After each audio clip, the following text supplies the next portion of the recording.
Have you ever sat in school or at work just counting the seconds until you could finally go home and play the game you already had been grinding the last 4 days just to sit through one long and tedious cutscene after the next?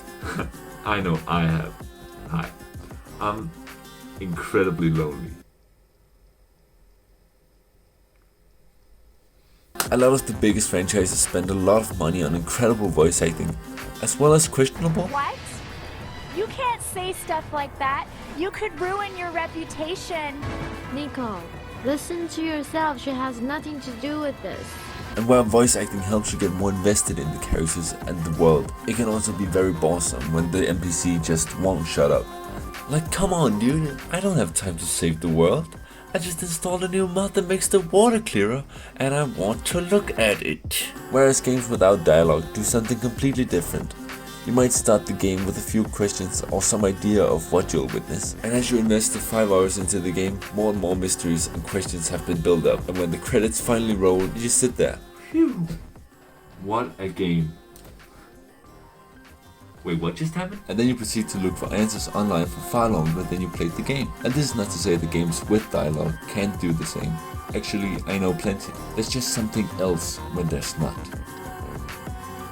When you're left in an open world where things are just open for discovery, an empty canvas which feels isolated, with maybe little to no one around you, the loneliness sets in and the first questions appear. Where am I and where is everybody? And how the fuck is the carpet floating in the air like seaweed? There's a childlike wonder being able to discover a new world for the first time on your own instead of having someone tell you what the world is like.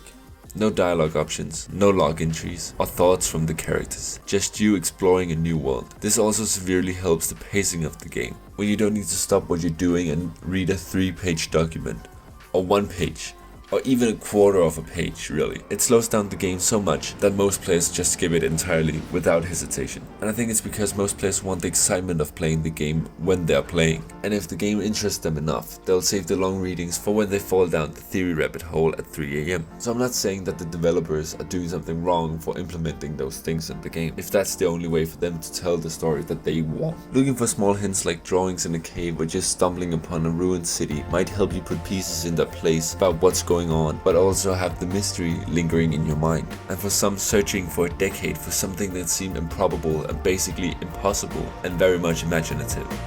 Until it wasn't.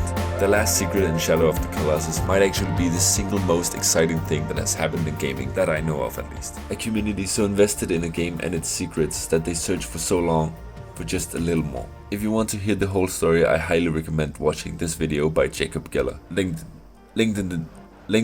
It's under the video, okay? Even if you know nothing about Shadow of the Colossus, I think you're going to like this video. But this is just a testament to how much of an impact games can make. The game came out in 2005, only a few years before this masterpiece, and it revolutionized the gaming industry forever. Traveling an open world wondering why you're the only one, or if you're the only one. Sometimes it feels like you're a special agent on such a top secret mission that you yourself don't even know what the mission is yet. And whereas I originally thought that I was supposed to feel like I'm the protagonist, destined to save the world, I think it's more like I'm the protagonist's guide. I'm not destined to save the world. I'm destined to help the character save his world. And here's where one of the interesting things lies with these types of games. Because even though you know absolutely nothing about the character, you still want him or her to succeed. And when or if he dies or fails, it's still sad, sometimes gut-wrenching, even though it's basically a stranger. Maybe it's the silence that makes them more likable, like a good Uber driver. Maybe it's the things that are left unsaid that say the most, like Robert Pattinson's facial expressions in The Batman. These types of games are the perfect example of show, don't tell. And that's where the character lies. When no one is talking, no one is there to tell you who that person is. So making a protagonist with character needs to come from the way he or she portrays their emotions or the way that they walk and fight. An example of this is in The Shadow of the Colossus. When you think of Wander, he's not just an empty shell, he seems like his own person. He's clearly not a very good swordsman with the way he swings his sword uncontrollably, but him being so small compared to the Colossi and still being able to stare them directly in their eyes knowing his lack of skill is so much better than someone telling me that he's brave. Him being able to do that doesn't just tell us that he's incredibly courageous, it also tells us that he's willing to go through an absurd quest to save the one person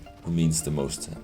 When you have explored the places you want and the game has reached its end, it's never about what treasure you found or what could have been said, but what you manage to accomplish in the few hours you spend with the world. Because the matter of the fact is that these games very rarely end with a definitive conclusion. It's very much up to your interpretation of the things you found and the wonders you got to experience. The developers might have their own idea of what comes next for the hero, but they leave it purposely open-ended for the players to use their imagination. So in conclusion, I don't think the games without dialogue are superior to other games. I think that a lot of games have a lot to offer, and this is just one of the many ways that they can do that. And people might say that the points I mentioned aren't exclusive to these types of games, and they're absolutely right. But I still think there's something so interesting in doing it the way that no one has to say a thing to still be fully immersed in the story.